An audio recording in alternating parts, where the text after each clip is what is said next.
আজকে আমি ২ টি ডিম দিয়ে পুডিং তৈরি করছিলাম। তো এই পুডিং এর ভিডিওটা আপনাদের সাথে শেয়ার করব যে কিভাবে তৈরি করলাম। তো আজকে অনেকদিন ধরে ভাবছিলাম পুডিং তৈরি করব, তো অবশেষে তৈরি করলাম।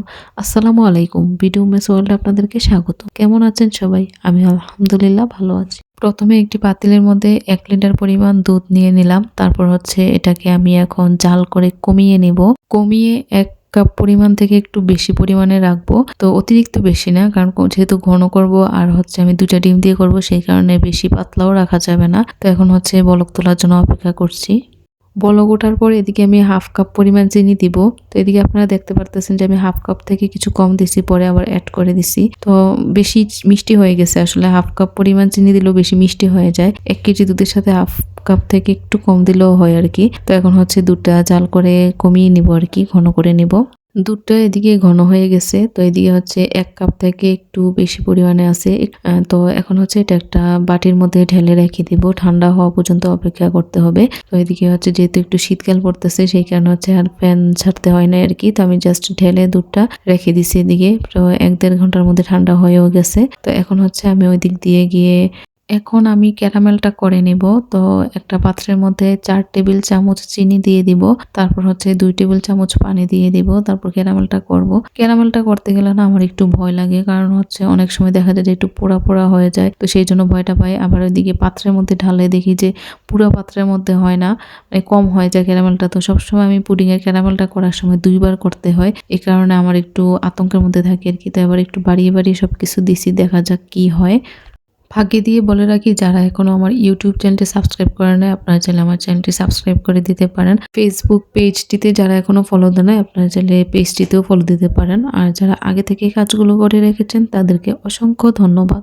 আজ থেকে ২-৩ বছর আগেও আমি পুডিং তৈরি করতে, কেক তৈরি করতে অনেক বেশি ভয় পেতাম। মানে ভয় বলতে কি একটা আতঙ্ক ঢুকে থাকতো যে হবে কি হবে না। এখন তো মাশাআল্লাহ দিলে আমার কেকটা অনেক ভালো হয়। আর পুডিংটা হচ্ছে গিয়ে কখনো হয় আবার কখনো হয় না। তারপরেও হচ্ছে আমি একটা সাহস নিয়ে বানাইতে যাই আর কি। দেখা যাক কি হয়। তো হলে হবে, না হলে নাই, ঘরের মানুষে তো খাবে, তাই না? তো এদিকে দেখেন আমার এদিকে ক্যারামেলটা হয়ে গেছে। তো ক্যারামেলের কালারটা মনে হয় আরেকটু আনলে ভালো ছিল। এটা আমি পরে নামানোর পর বুঝতে পারছি। তো যাই হোক, ক্যারামেলটা এখন নামিয়ে নিছি। যে পাত্রের মধ্যে আমি পুডিংটা তৈরি করব ওই পাত্রের মধ্যে রেখে দিছি আর কি। এখন ২টা ডিম ভেঙে নিলাম। তারপর হচ্ছে কাঁটা চামচ দিয়ে ভালোভাবে ফাটিয়ে নিচ্ছি।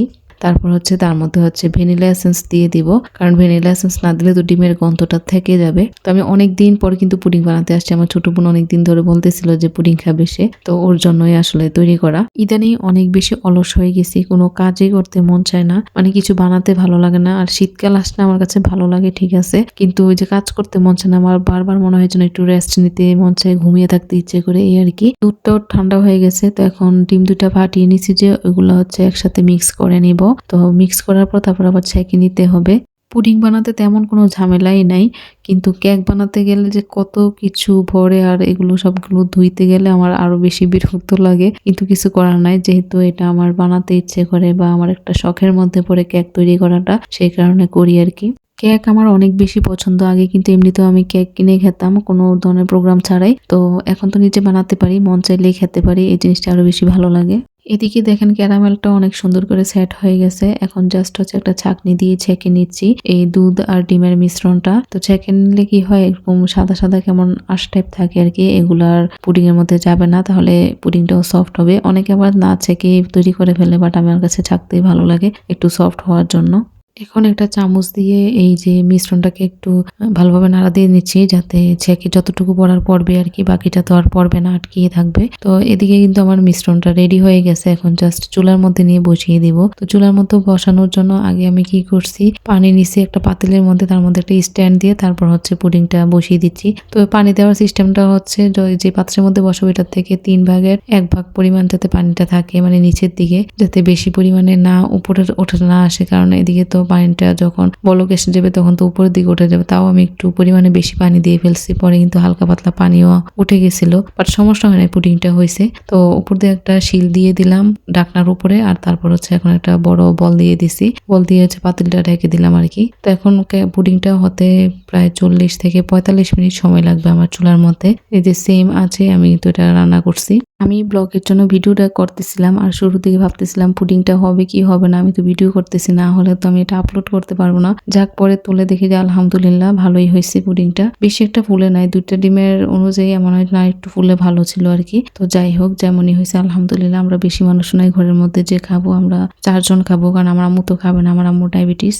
এটা ছিল পুডিং এর ফাইনাল লুকটা। তো আপনাদের কাছে কেমন লেগেছে আপনারা চাইলে কমেন্টে জানাতে পারেন। আর পুডিংটা খেতে মজা হয়েছে অনেক, তবে মিষ্টি বেশি হয়ে গেছে, আর আমি যেহেতু মিষ্টি কম পছন্দ করি সেই কারণে আমি বেশি একটা খেতেও পারি নাই। আর আমার আব্বু দাদু ওনারা আবার মিষ্টি বেশি পছন্দ করে, ওনাদের কাছে ভালোই লাগছে। তো এদিকে এই আর কি। তো এখন পুডিং বানিয়ে একটু সাহস বাড়ছে, তো যাই হোক বানাতে পারবো আর কি মাঝে মাঝে। মানে আমার বোনই বেশি বলে আর কি পুডিং এর কথা, আর কেউ তেমন বলে না। ও পুডিং কয়দিন পর পরই বলে যে ওর পুডিং খেতে মন চায়। আমি আবার কেকটা বেশি পছন্দ করি, সেই কারণে আমি বেশিরভাগ সময় কেকটা তৈরি করি আর কি। আর এদিকে দেখেন পুডিংটা তুলতে গিয়ে আমি পালাইয়া দিছি, কি একটা বোকার মতো কাজ করলাম, এই যে আমাকে দিয়ে এরকম কাজ হয় না। তো আজকে ব্লগটা এ পর্যন্তই, আশা করি আপনাদের কাছে ভালো লেগেছে। সবাই ভালো থাকুন, সুস্থ থাকুন, দেখা হচ্ছে নেক্সট ব্লগে। আল্লাহ হাফেজ।